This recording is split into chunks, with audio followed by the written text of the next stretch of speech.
Ever wonder what happened to the giant, sprawling nightclub? That one single place you'd go for a huge night out? It feels like they've kind of vanished. Well, a really fascinating study of New York's club scene has an answer. And, surprise, surprise, it all comes down to technology. And we're not just talking about the music we listen to, it's about how tech has completely flipped the script on the entire experience of going out. So, that's the central question we're digging into. Why did the giant dance floor, the very heart and soul of the classic nightclub, seem to just evaporate? To find the answer, we've got to go back in time. To really get what's happening now, you have to picture a different world. Let's go back to the 1980s and 90s. This is an era before smartphones, before Spotify, when the whole universe of nightlife was basically written in vinyl. I mean, just look at the difference. Back in the analog days, nightlife was centralized. You went to the club. That's where you'd meet people. That's where you'd hear a specific legendary DJ. Now, the whole scene is completely fragmented, right? We find out about parties on Instagram, we meet up at a bunch of smaller bars, and the DJ is often just some person plugging in a laptop. It's a whole different ballgame. See, back then, the DJ was everything. They were true gatekeepers of the culture. It wasn't just about pushing buttons. It was a serious craft that took a huge investment. You needed crazy expensive records, you needed the gear. And owning those rare tracks, that gave them what the study calls cultural capital. They weren't just service providers, they were artists with loyal crowds who would follow them from club to club. Getting into that DJ booth was a massive deal. And because of that, the experience on the dance floor was totally different. A night out wasn't just a playlist of bangers.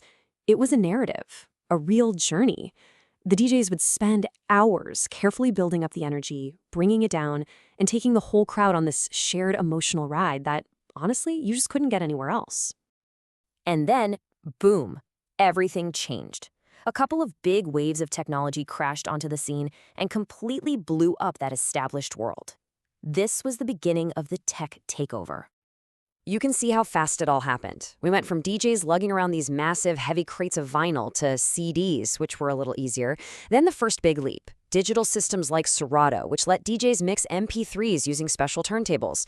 And from there, it was a really short jump to the all-in-one laptop controllers we see everywhere today. With every single step, the barrier to entry, both the cost and the technical skill, got lower and lower. And this brings us to a really key idea from the study. It's called technological mediation. Now, it sounds a little academic, but the concept is super simple. New tools don't just make a job easier, they actually change the entire culture around that job. So for DJs, it wasn't just about carrying fewer records. It changed what skills were important, how clubs booked talent, and what the crowd even thought was a good DJ set. The tech rewrote the rules. Which leads us right to the world we live in now, the era where it kind of feels like everyone is a DJ. But as the study points out, making it easier for everyone to get in the game turned out to be a classic double-edged sword. It brought some amazing new opportunities, but also a whole new set of problems. So let's break that down. What did this so-called democratization actually do? Well, on the one hand, some good things. Lower costs for aspiring DJs, way more musical variety for us, and more flexibility for venues. But the bad? The market got flooded. An oversaturation of DJs meant that fees were driven way, way down.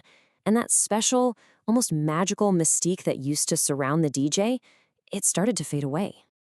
Now, this massive cultural shift didn't just affect the DJs. It had a huge impact on the physical places themselves. The entire map of where we go out started to get redrawn, pitting the old school club against the new school bar. And the data really tells the story. While this chart is just illustrative, it reflects a very real trend in the industry. Traditional big room nightclubs are in a slow, steady decline. And at the same time, the more flexible, more adaptable bar and pub format is taking over. This trend has totally reshaped our social lives.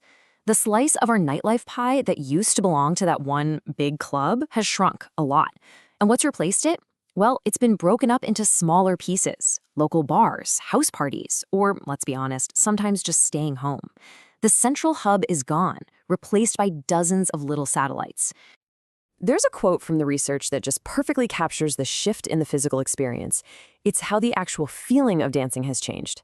Partygoers now describe the experience as dancing in place at the bar, rather than losing themselves. Wow, that really says it all, doesn't it? So, after all this upheaval, where does that leave us?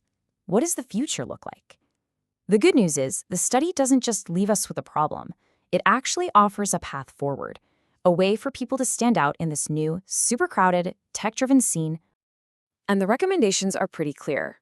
For DJs, the answer is to double down on the human element, the skills that a sync button can never ever replicate, like reading a room and taking risks. For venues, it's about building a unique musical identity, and this is crucial, actually protecting physical space for people to dance. And for cities, it's about finally recognizing that nightlife isn't just a nuisance, it's a vital cultural engine. So we're left with this huge choice. The technology is not going away. It's here to stay. So it's really up to the artists, the venues, and all of us in the community to decide how we use it. Is it going to be a tool that just automates everything and waters down the experience? Or can we use it to amplify real artistry and create the next great chapter in nightlife? The future of the dance floor? Well, it pretty much depends on how we answer that question.